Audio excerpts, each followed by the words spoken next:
assumptions? You know, what are the assumptions that we're making in this assertion? And I've now started to ask myself, what are the assumptions I'm making when I ask the question that leads to the assertion, just to push even further back into.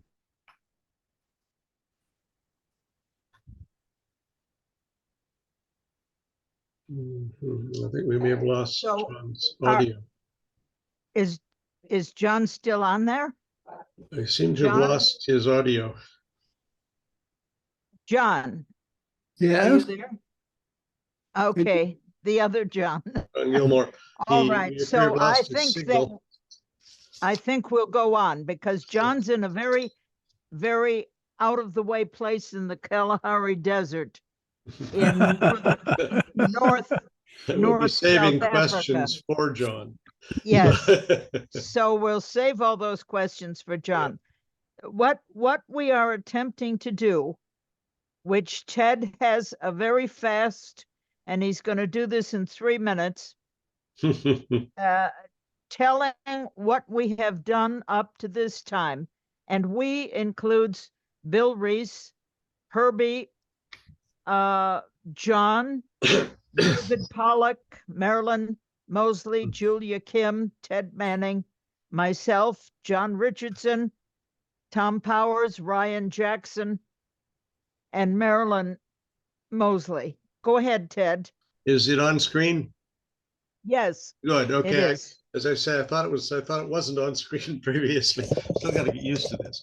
Okay. But basically, we're inviting you to think with us of a positive vision for the future, and to help create that, integrating between disciplines. So that's why you see yourself each having a different discipline, sitting here, listening and thinking with us about the future. Go ahead, Ted. Yeah, we're trying to make everybody come together to define a positive future. On the way to Nirvana, or the voyage to Nirvana may well be what we're doing. Am I able to get it to actually work now? Yes, I am. Okay. Very quickly, our frustration up to this point has generally been that all of our people have been very capable of defining what's going wrong, about how bad it is, how we're not going to get there, and how we're doomed to die by Thursday. And we think it's time to change the dialogue, to get people to start identifying what could work, what can work, and whether we can identify the range of values that really people wish to do together.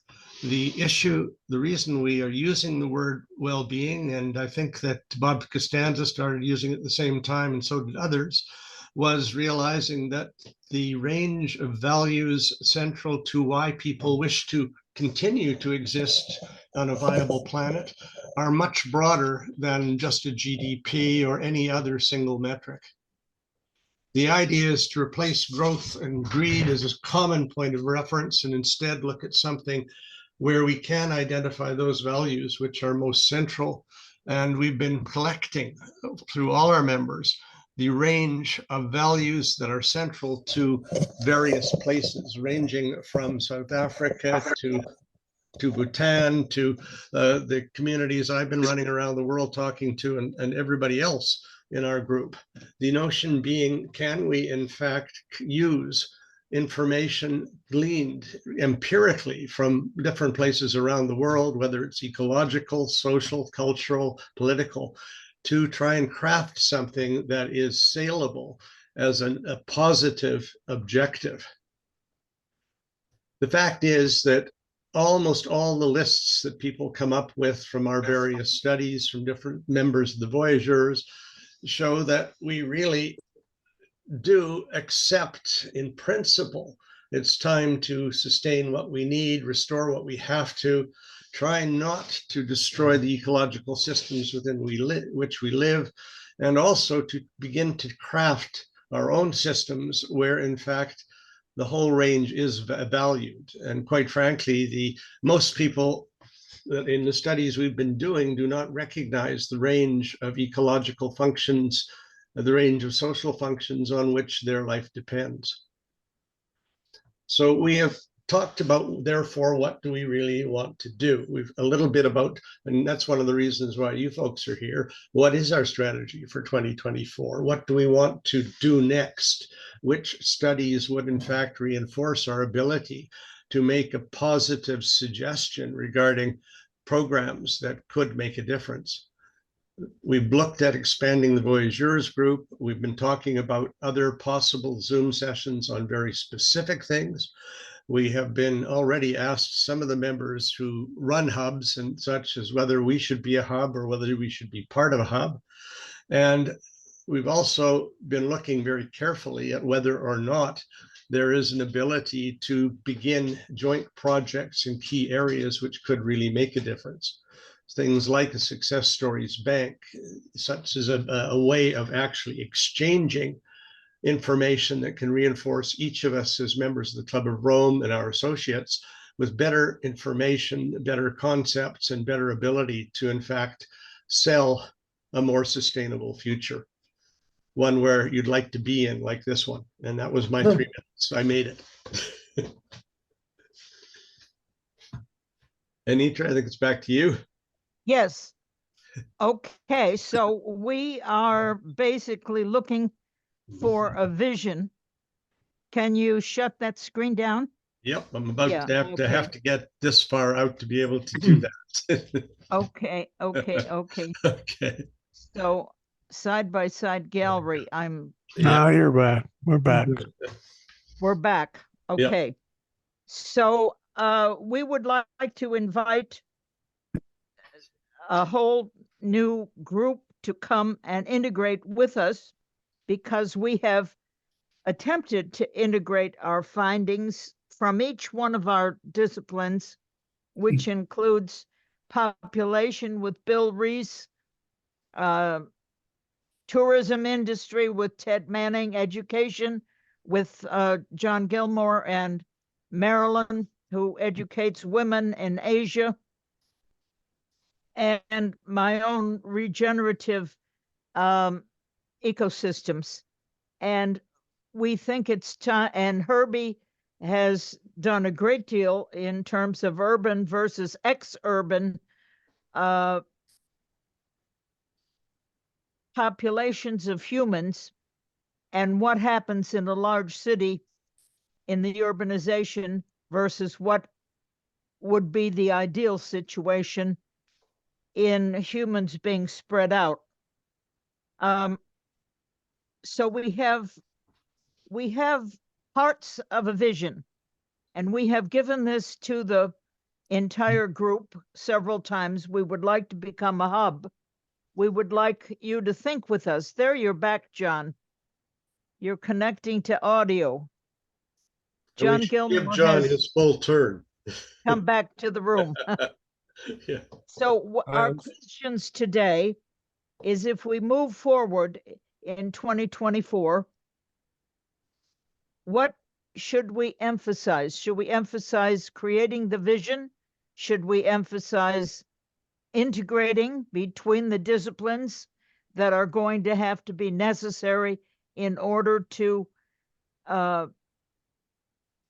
create a full enough vision that we all can participate, and it's going to not be like Limits to Growth, which was very specific in terms of the factors that were looked at for the vision of the Earth, but is going to be a more full, including things like biodiversity, like poverty, like bias and abuses of certain peoples, like starvation, like climate change, et cetera, et cetera. Well, So, if, yes. in short, for me, the learning from Danella Meadows, which I think we really do need to listen to in this one, is that if it's paradigm shift that is required, all of us are stuck with the idea that no amount of teaching science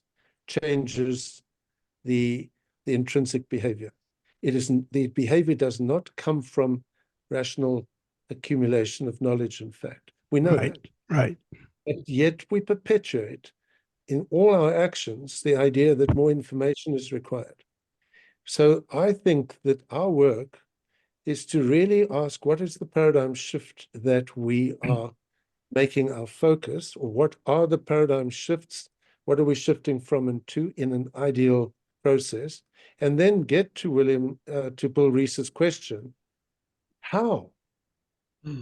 What are we doing to answer the question, how? And why, and the why as to how did we get it so wrong? Why did we get it wrong? Why are we getting it wrong? What assumptions are we making? As cerebrally driven people who've already internalized the value system, we tend to focus on our thinking and not the internalization of the values, because it's in that process that behavior shifts. It does not shift on the back of a rational argument. It shifts on the basis of an intuitive discovery, something that says, oh my gosh, I'm feeling shocked, I'm feeling hurt, I'm feeling angry. Our behavior pivots when we activate feelings.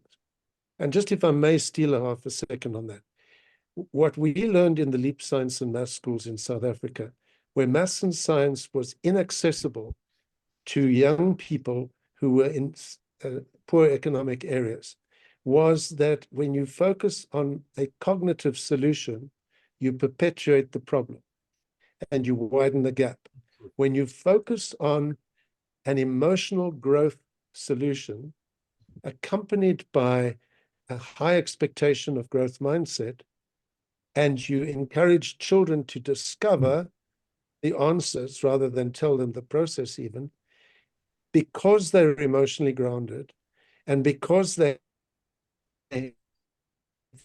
feel John, we lost you. Can you hear us? and maths is an emotion mastering. And if Einstein, yeah, can you? You're back. You're back. Yes. If you look at You're Einstein, back. Einstein was very outspoken about that, to say, I'm the slowest learner. And if you're going to measure my success at working at pace, I will fail because I need a different method. Now, he was metacognitive about his own process. We've got to answer and ask questions that stimulate that kind of awareness at a much higher level than the ones we're asking right now. Guilt is not a motivator. Anxiety is not a motivator. We have, and even oversimplified aspiration is not a motivator. So what our questions have got to be, what are we shifting? What do we think must be shifted? And how are we going to do that? So are you suggesting that we each come back next time with a paragraph based around the question that we ask? Yes, yes. And say, this is the paradigm. But I really do want to hear Bill, because I've cited him twice now, and maybe I'm, you know, Bill Reese? doing that with the John, are you asking Bill Reese to he would respond? like. Because we've Bill lost Reese. you again. Yeah, I've lost John. Yeah. Do you want to respond, Bill? Let I'm me back, make just coming in. a couple of comments. I've done a bit of work recently on the change in the relationship between cultural evolution and human evolution. And what we've seen, particularly in the last 2 or 3 centuries, is that cultural evolution, particularly in the form of destructive technologies or even creative technologies, has vastly outpaced human evolution. And I've made the argument, I've published a couple of arguments, that the human cognitive capacity is not up to the challenge of understanding in total the complexity of the worldwide problems that we're dealing with. We are essentially people with actually lesser brain development than Cro-Magnon man of 150,000 years ago. And so we've come down a notch or two, if you can go by brain size measurements and other bits of evidence. So I really do believe that we pass the point where we can get a mental grasp of the scale of the problems we're dealing with. Nobody, for example, understands how the economy really works. Nobody can anticipate how the internet has changed life. AI is a frightfully, to my mind, frightful development, because it's actually outpacing our capacity even to think about AI. So my bottom line is this, that human cognitive ability has now been superseded by cultural complexity. We've created a world of overlapping complex systems, no one of which is capable of, no human being is capable of understanding the full behavior of any one of those systems. So we're in a bit of a trap here, in that we have to reassess our capacity to solve these problems. I mean, in my desperate moments, I'm just speaking to you all privately now, I don't think we can. I think we've created an insolvable problem, and we spent 50 years demonstrating the insolvability of that problem. That said, if enough of us get together, as we're doing here, and recognize that this problem is of that kind of magnitude, it's entirely possible to develop insights enough into it that we can begin to change what John is talking about, the fundamental understanding of the nature of reality in which we are embedded. A great starting point for some of this is a little book called Brain and Culture. I'll remember the author in a moment. What he points out is something that sociologists talk about all the time, is that human beings are unique in that we don't live in reality. We are storytellers. We create cultural myths of one kind or another. And we live out of our cultural myths as if they were real representations of society and the natural world. Every religion, every political ideology is a social construct. It's a product of human mind. Democracy doesn't exist in nature. It's a product of human mind. Religiosity is a product of human mind. It doesn't exist in nature.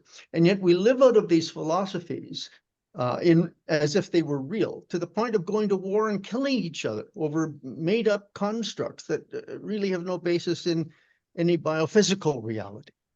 And so increasingly, the whole human enterprise is departing from the reality in which we are embedded because of the mythic constructs that we create.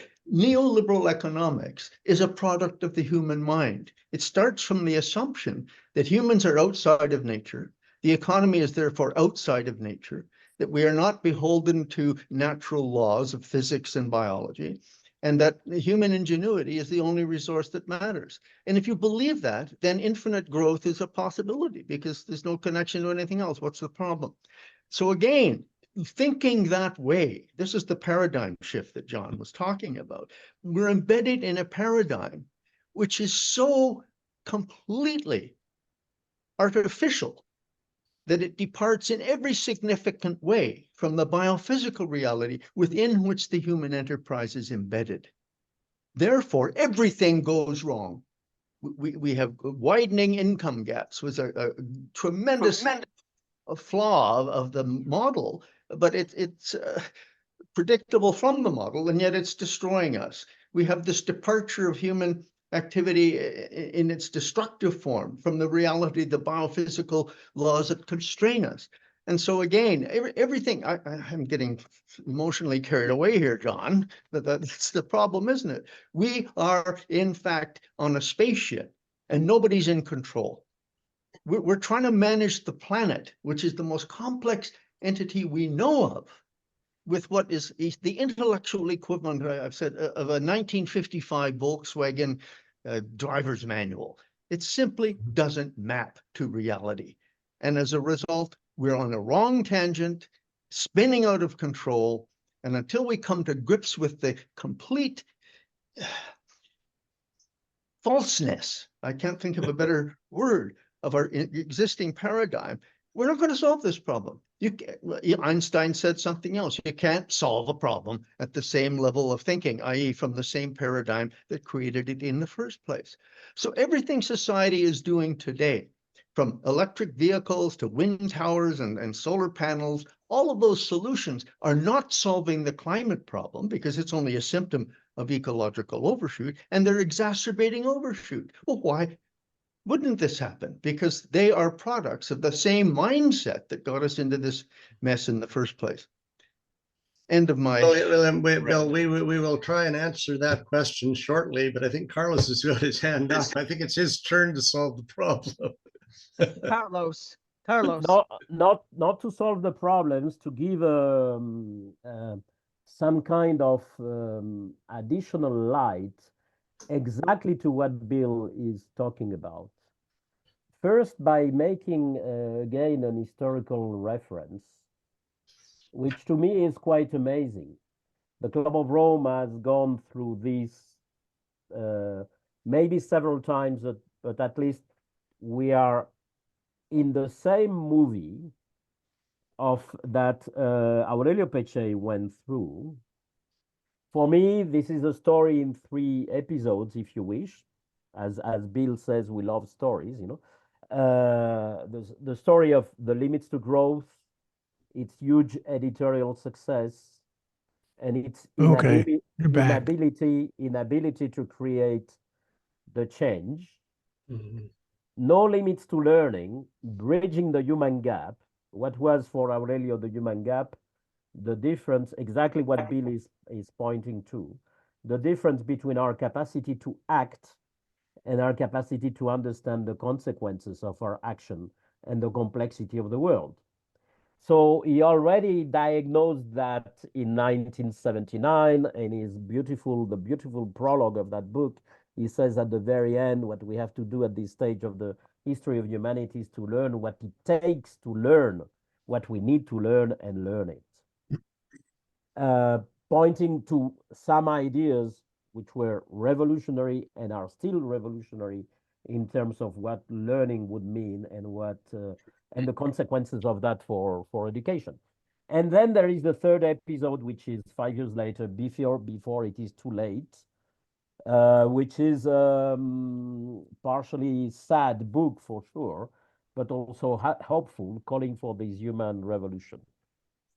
So my point is that we have been using, creating and developing incredibly our capacities to act with a wrong epistemology in 3 centuries of modernity. The epistemology which makes us feel that we are omnipotent and that we can look at things from outside, look at nature from outside, you know, and develop this illusion of we will be able to command and control over the planet, over the ecosystem, over the biosphere.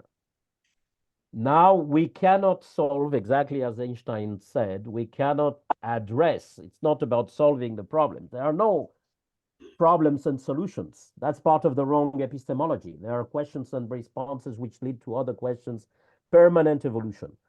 But we cannot even address the challenges of humanity from the same epistemology that created them, which is what we persist in doing, you know, from this perspective of, oh, we are external observers of something that we want to control, and now we know it's broken and we want to fix it.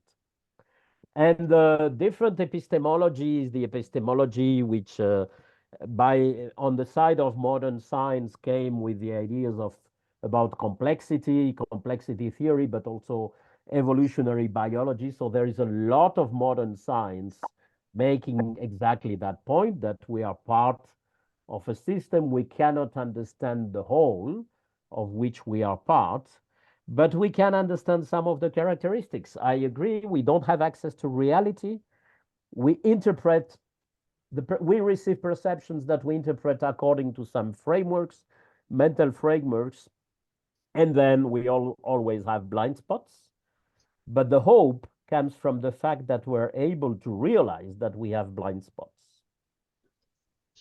If that wouldn't be the case, no chance, you know. But because we know we are able to know that we have blind spots, there might be a chance. And I don't want this to be too long because also I'm aware of the timing. My take is that the people who are at the leading edge of learning what needs to be learned, learning in the sense of changing, are people who are living in critical situations themselves directly, not looking at critical situations from 30,000 feet above the ground, you know, the level where we fly, but people who are living in critical situations. And I take the example of the LEAP schools, but there are many others, of one of those cases in which the criticality of the conditions plus the role of John and his team and the role of an approach which is about let's create the right conditions for people to learn by themselves, to really grow as people and get out of helplessness. That created the possibility of a completely different future for the students of the LEAP schools and the contexts of the LEAP schools. We know other cases. We have in our, as a member of the Club of Rome, Karima Kadawi, who has been doing things in Morocco, incredibly, in a way, similar and totally different at the same time that John, but with the same philosophy of, oh, it's about, I call it, so Aurelio used the expression bridging the human gap. I call it bridging the gap in systems change. From a paradigm in which we consider we're external observers of something that we have to fix, and that's a wrong epistemology, to a paradigm in which we are part of a very complex system, in which what we can aspire is to try to understand a little bit better what are the conditions for the emergence of something different, to realize that something different is emerging in many different places, and to question, which is my question, the question I put on the chat is, how do these things which are different, which really look different, which are, and again, I agree with Bill, you know, the big issue is we are more and more disconnected from biophysical realities.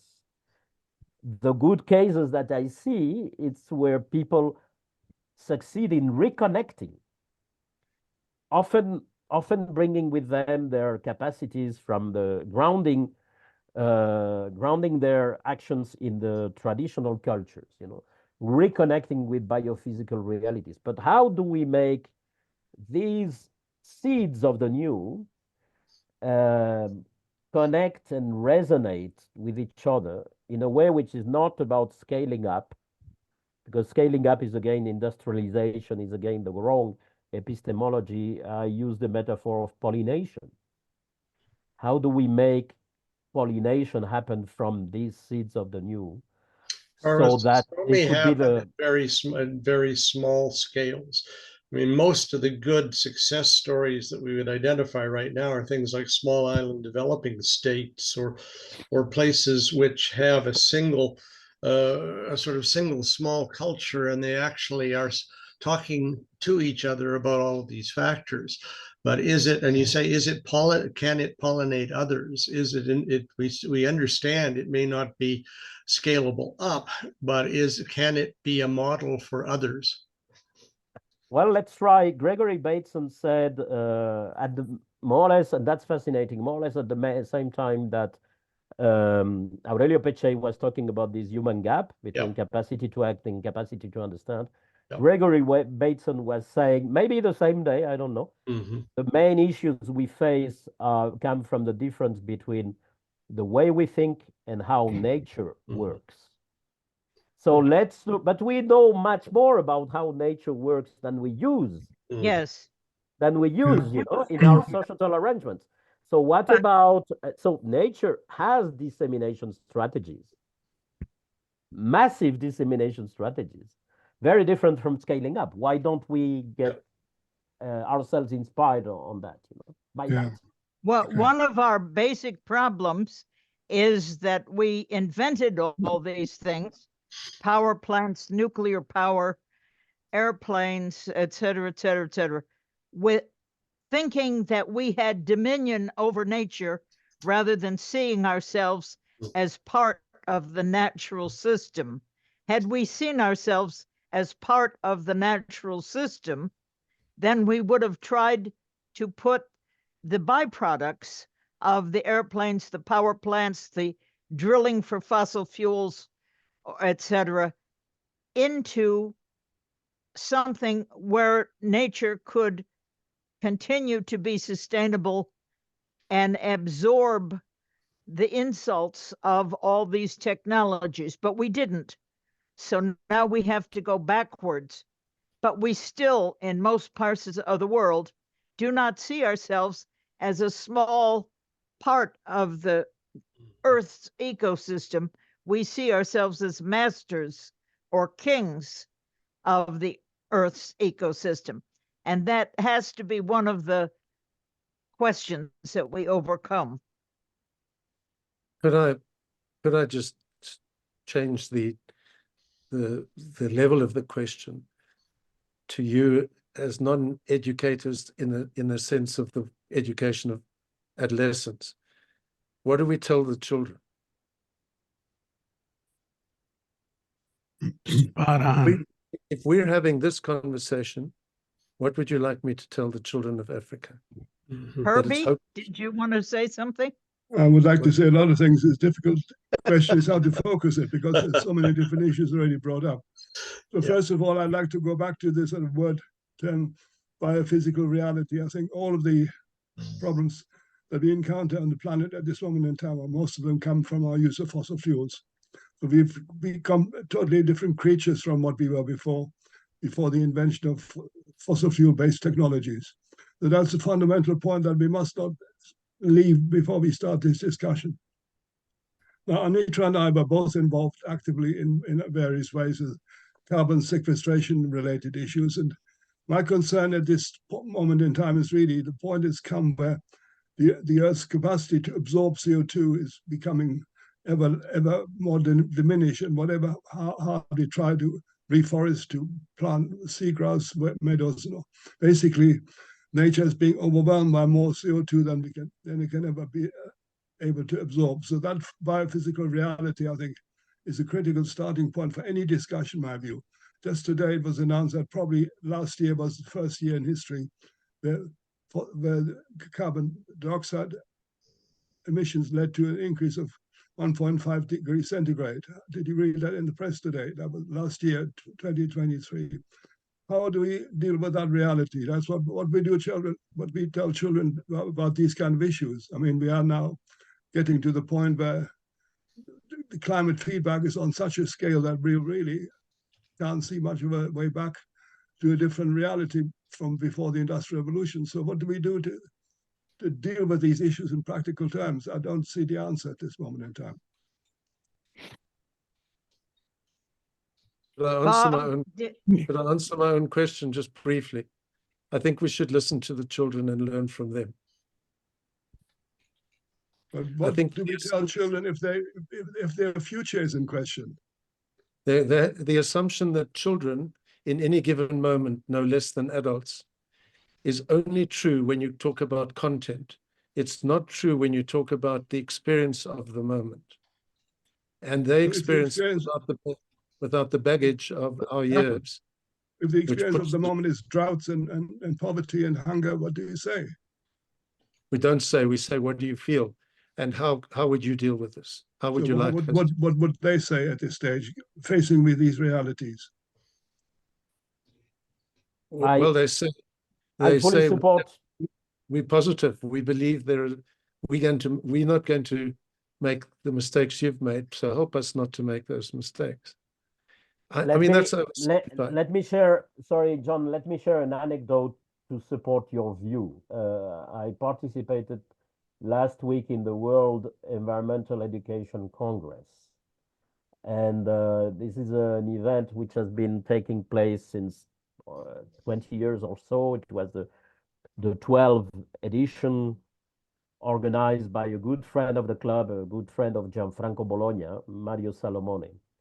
And in this Congress, for the first time, so since some time, there has been something called the Youth Environmental Education Congress as an activity in parallel with the official World Environmental Education Congress. This time, on the first occasion, it was this YEC, the youth part, was physically in the middle of the Congress, and that changed my perception.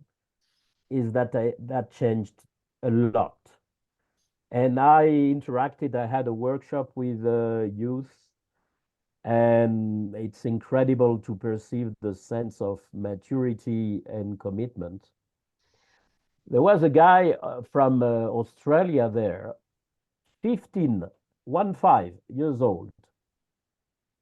He was more mature on anything we discussed than most of the adults I know, and ready to know. So my approach to them was, we are here to help, telling some stories, saying no limits to learning, and how can we work together. But this youth part of the Congress is what gave me, I mean, not the only one, but what gave me the hope and the energy to go forward. So I fully support your perspective on that, John.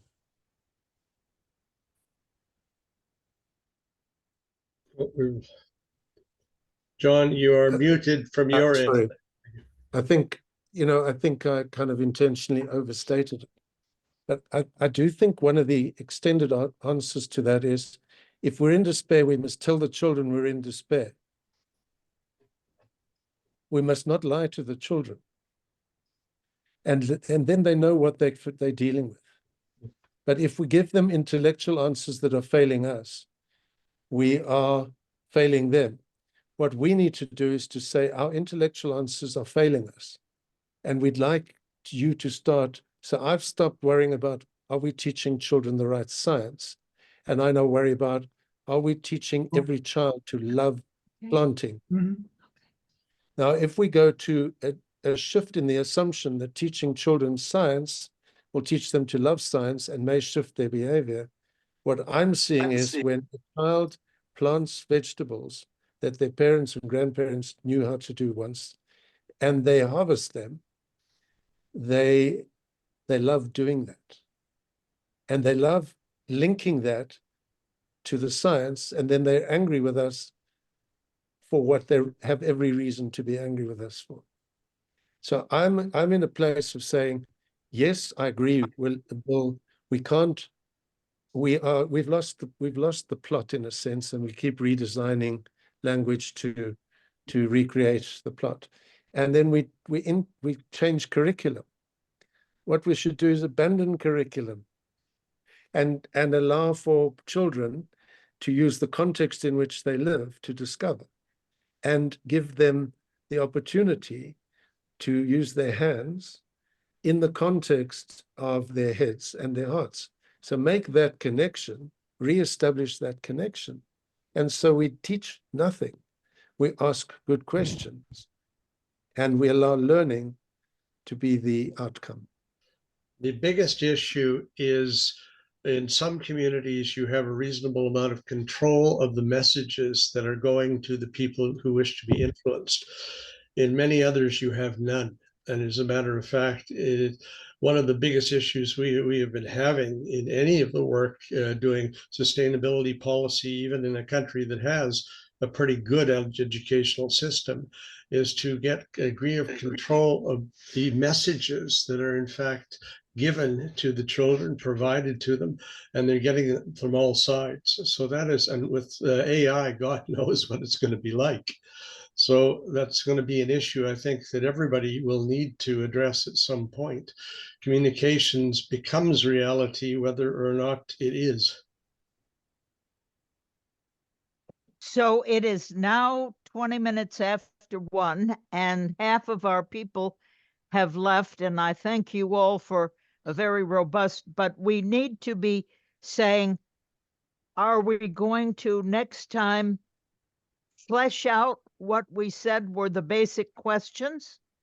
Or should we continue this conversation about the vision just between our pillars or our silos? What is going to be our strategy for moving forward into 2024?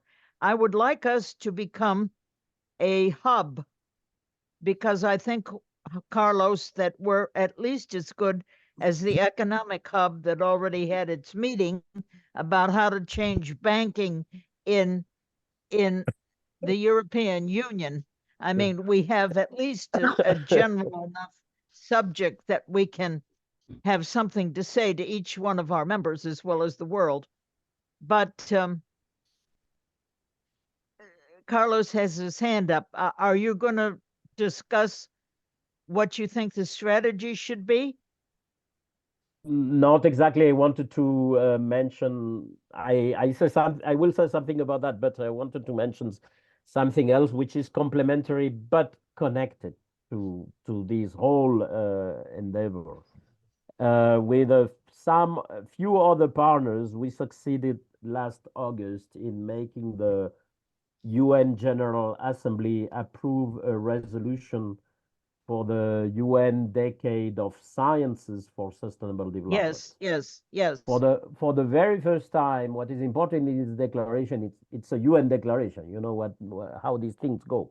But what is important is that for the very first time, it is explicitly said that we need a mobilization of all disciplines together in a transdisciplinary way, all disciplines, including traditional knowledge, together in a transdisciplinary way if we want to imagine even getting close to the SDGs, to the state of sustainable development.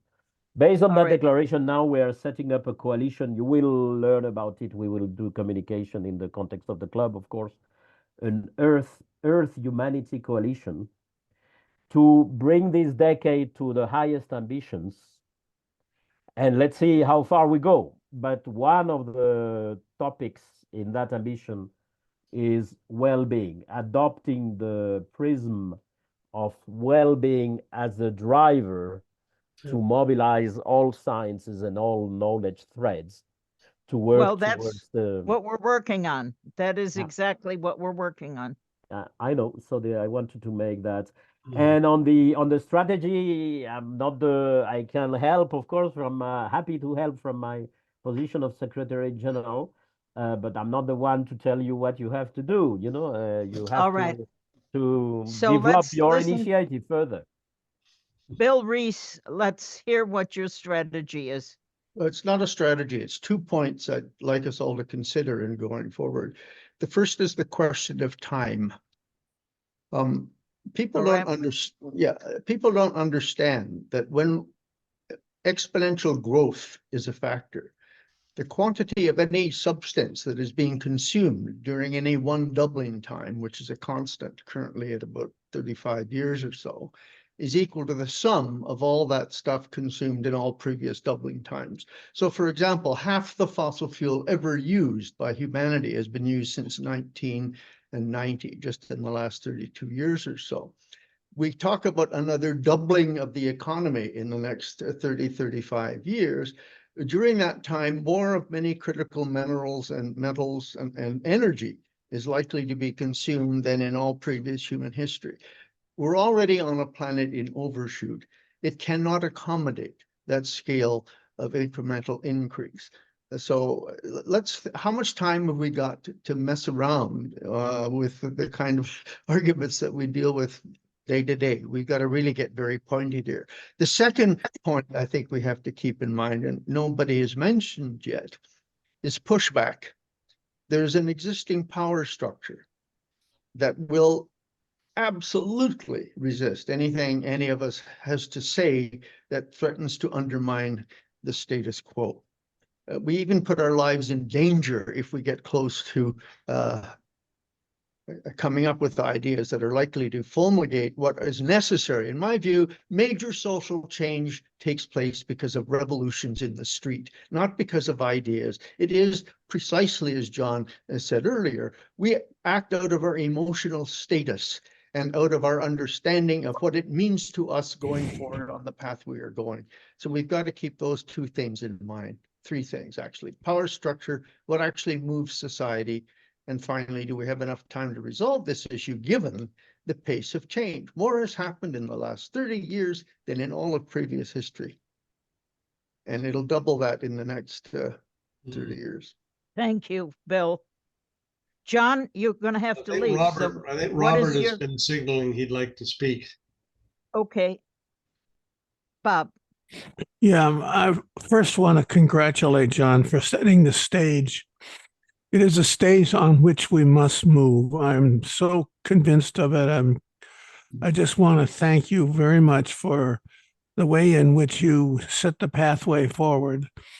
In that regard, being a new player, I'm a little presumptuous, but I think between now and the next time, if we were asked each of us to write a short, 5, 10 sentences about the key issues that might help us go on that pathway, I think we could learn a lot, John. And I really do want to thank you for making clear, because while facts matter in some regards, in human behavior, they're just not there. And you have articulated this beautifully. And I'd like to suggest that we continue this kind of conversation, but ask each of us and others who can join us to write down some of the thought patterns about what that pathway might be. Thank you. John? I'm very happy with that response to Bill and to me. Thank you. I do think that in some of the reading that I was doing that you sent to me, Nitra, the understanding of the addictions that are developing in our patterns of behavior, quite useful, because I think if we're talking about change, we're actually dealing with addictions of ownership, addictions of success that are addicted to the measures of success and so on. And because Costello has so much to share, I think it would be useful to ask him to give us a snapshot in the next meeting of his view of how we combat, what do we do with the addictions of human behavior right now? On the last time we talked about this, you used the term assumptions, and I thought that resonated rather well, because so much of what we do is founded on unquestioned assumptions. Sure. And I think that's pretty related to what we've just been talking about. I must apologize for having to leave, but I've got a group of people in the adjoining room that I have to go and chair a meeting. But I really appreciate this meeting. Thank you, Anitra. We are recording everything and we'll share it with you. So I know you had to duck out a few bits logistically, but we'll make sure you get it. Thank you very much. Thank you. Thank you, everyone. Thank you. Okay, Herbie, do you have any strategy thoughts moving forward? One particular idea I haven't mentioned yet is we have a big conference on the future at the United Nations this September. Yes. So the UN Summit of the Future. Yes. Rather than talking amongst ourselves primarily, I think we should also make inputs into those major initiatives that are underway right now. So, I mean, there's still time to have input into that particular process. So I would say that would be one concrete idea that we should take forward. Yeah. We, the USA Club of Rome, and we've invited the Canadian and the Mexican and Argentine to come with us, are having a 3-hour session with the former presidents of the General Assembly, whose hook is Tapio Kainanen, who's one of our members and a full member of COR, who was in the UN Secretary General's office for 5 different Secretary Generals. He and one of our members, who's an expert in AI, who feel strongly that we should be putting guardrails at an international level on AI before it runs off the tracks, and at a national level at the same time, so there's some equivalency, have written a white paper to the present Secretary General. So we'll be having that. Now, we could, in the same venue, wherever that is, whether it's at the Scandinavian House or at the UN Secretariat, we could have a Voyageurs meeting bringing out some of these positive futures. Would that be helpful, or we have to get Paul and Sandrine to have us put into something bigger than that? Yeah, Sorry, Carlos. I have to leave. Sorry. Yeah, just one quick question, Carlos. Is the club going to be present at the UN Futures Conference as a Club of Rome? Because we've been solicited saying, do we want to go in to something from Canada alone? I suspect Anitra may have had the same thing. It strikes me that a coordinated input through the organization would be even a stronger idea if we could do it. I mean, we are working on it. That's mainly Sandrine who is working on that. And I hope we will be able to give a more detailed answer. So, If you read through the text, I think work in progress, but nothing final, Yeah. nothing final yet. So I If hope you we read will through be the- able to say something in a few weeks. you read through the current text, there's nothing about economics in there practically. And the whole question of ecological economics is not even raised in it. So I think it's absolutely critical to look at the document as it currently stands and query it from its sort of neoliberal bias. Yeah, we've had a couple of our folks dump on it similarly, but at least they said we'd better get our organization interested and see if we could, in fact, do a reasonable critique. Yeah. I'm going to send all of you Costanza's, thank you, Carlos. I'm going to send everybody who was here, Costanza's Addicted to Growth book. He sent that to me to send Mm-hmm. to all of you, to Great, give to thank all you. of you. Yeah. Yes. I think I can put it on Brilliant. right now here.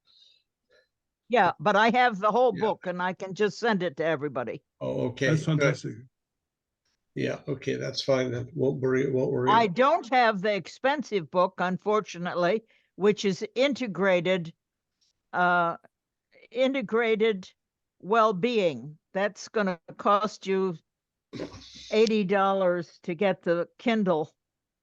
Yeah, it's I actually read expensive. it a few days ago, and it's worth it, but it is a rather eclectic collection of different takes of well-being, from personal to ecological to almost every interpretation possible of well-being, including psychological and so on.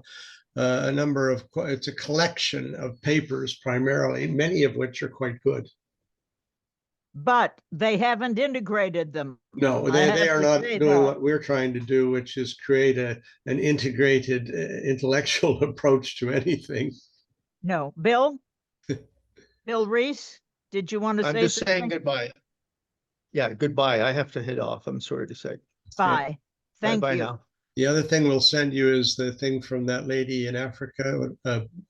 Oh, Ruth Bombala, Yeah, who we have worked on her HIV thing AIDS as well. Yeah, training. I'm going to send everybody that yeah, because she was going to be here and then she couldn't. right. So, and I have something also from Wanjiri Matai, the daughter of Wangari Matai, the Nobel Prize winner, Mhm.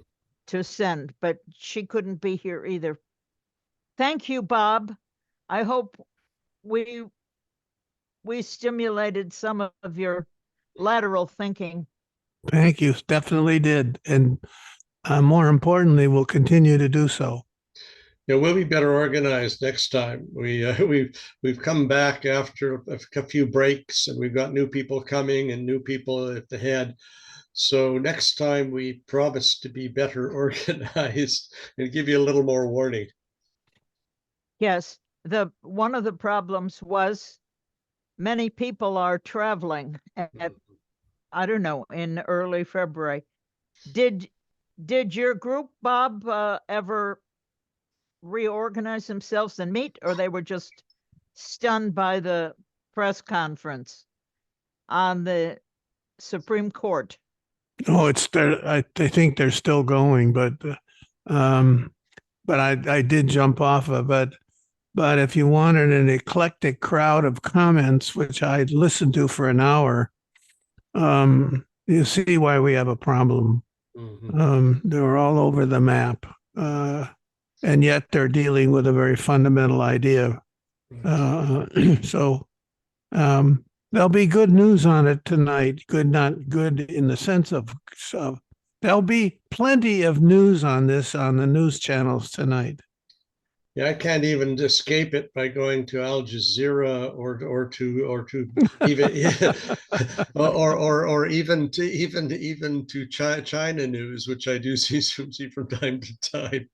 It's definitely obsessively everywhere. Bob, Yeah. I want you to meet John Richardson, who he wrote several books with Dana Meadows on one of them. I love the title Groping in the Dark, because I feel that's what I do when I go down to the bottom of the bay and plant my plants. So I always love groping in the dark. Anyway. But they compared models, futures models for IASA in Vienna, and had some very interesting experiences. That's after she divorced Dennis and she was at Dartmouth College, wasn't she, John? Yes, Sure. yes, she was. Well, she associated there. Yeah, but the important thing was that the book was reviewed by, and this is a point I wanted to make more generally, the book was reviewed by the 16 member nations of YASA and had to be approved by all of them in order to be published. And of course, when that happened was one of the happiest days of our life. But it was a book that was intended to take a complex topic and generate it in terms of an outreach that could be much more widely understood. And the fact that the member nations of YASA approved its publication and that Wiley published it suggested we at least had some degree of excess with that. The only other thing I would say, I've made it a point in previous meetings, and forgive me for my aging mind, is there's nothing wrong with working at top levels of government in the process of pursuing this. And I think you all know that, but I've been doing that at YASA and then doing it, in my case, as a consultant to the Prime Minister's office in Singapore, and then doing it and setting a futures-oriented agenda for the Carter administration were examples that moving out of academe and into the halls of government, even though there are temptations and shortcomings and struggles, can be quite helpful. And one final thing is the group of people that I've been working in with China for the last 5 years are all women, including a couple of young women and academic leaders. And I mean, we have Anitra as an incredible role model for us. And even in China, there are women just like that who have contributions to make and who are on the front lines I mean, we had a survey of every class that's been using system dynamics on global issues in China. And